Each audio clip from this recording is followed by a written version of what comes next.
જેકે provision સ્ટોરની official YouTube ચેનલમાં આપ સૌનું સ્વાગત છે।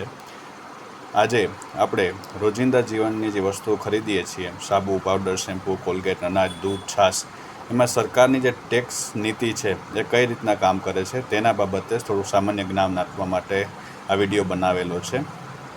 સરકારે જીવન જરૂરિયાતની વસ્તુઓને 4 કેટેગરીમાં વિભાજિત કરી છે, A, B, C અને D। એ 4 કેટેગરીના ટેક્સ રેટો 0%, 5%, 12% અને 18%, એટલે કે 0, 5, 12 અને 18 એમ 4 પ્રકારના ટેક્સ રેટો નક્કી કરેલા છે। જેમાં 0% એટલે કે D કેટેગરી, એની અંદર એવી પ્રોડક્ટોનો સમાવેશ કરેલો છે કે જેની જરૂરિયાત ધનાઢ્ય પરિવારોને હોય, મધ્યમ વર્ગીય પરિવારોને હોય અને ગરીબ પરિવારોને પણ હોય, એટલે કે અનાજ, કઠોળ, દૂધ, છાશ જે નોન બ્રાન્ડ પ્રોડક્ટ છે, જે અનલેબલ પ્રોડક્ટ છે, જેને આપણે લોકલ ગણી શકાય, એવી પ્રોડક્ટોને સરકારે ટેક્સમાંથી રાહત આપી છે, જેમાં 0% ટેક્સ લાગે છે, એટલે કે એને નીલ કેટેગરી અને D કેટેગરીમાં આપણે એનો સમાવેશ કરી શકીએ છીએ। ત્યારબાદ 5% એટલે કે C કેટેગરી। C કેટેગરીની અંદર લેબલ પ્રોડક્ટ, ચા, ખાદ્ય પદાર્થો અને અમુક જીવનરક્ષક દવાઓનો સમાવેશ કરવામાં આવ્યો છે કે જેની અંદરથી સરકાર 5% ટેક્સ લે છે। ત્યારબાદ B એટલે કે 12%, એની અંદર કોલગેટ, સાબુ, લેબલ પ્રોડક્ટ અને ઘણા બધા સૌંદર્ય પ્રધાનોનો પણ સમાવેશ કરવામાં આવ્યો છે કે જેની અંદરથી સરકાર 12% ટેક્સ રેટ વસૂલ કરે છે।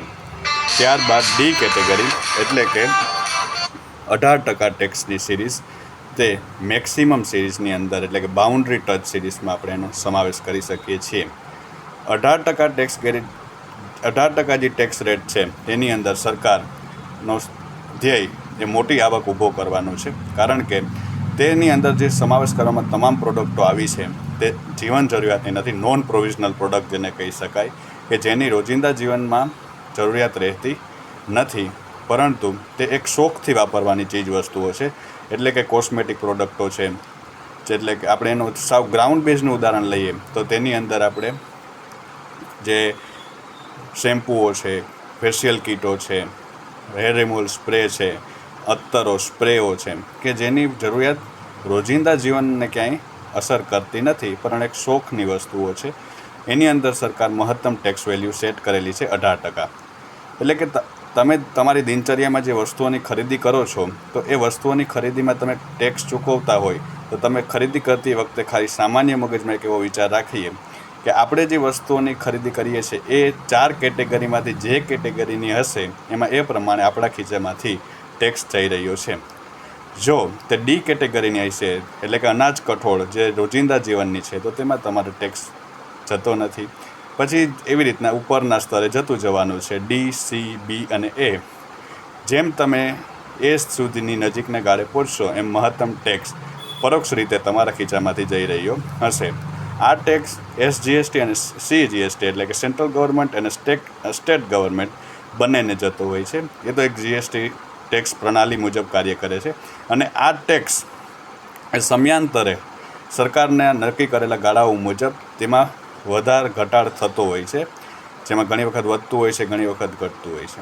પરંતુ ઘણી વખત ટેક્સમાંથી કઈ રીતના બચી શકાય તે માટેનો આપણે આગલો એક વિડીયો બનાવશું કે જે અનાજ, કઠોળ, કરિયાણું જે પ્રોવિઝનલ પ્રોડક્ટ છે એમાં ઘણી વખત જે આપણે ટેક્સ બ્રાન્ડેડ વસ્તુ ખરીદતા હોય તેમાં ટેક્સ લાગતો હોય છે, તો એ ટેક્સમાંથી કઈ રીતના બચી શકાય એનો જો તમે વિડીયો જાણવા માગતા હોય તો આગલા વિડીયોમાં આપણે જે provisional product without tax, how to purchase with lowest price, તેનો વિડીયો બનાવવામાં આવશે। એ વિડીયો ઉપરથી તમે જાણી શકશો કે પ્રોવિઝનલ પ્રોડક્ટમાંથી આપણે ટેક્સમાંથી કઈ રીતે બચી શકાય છે।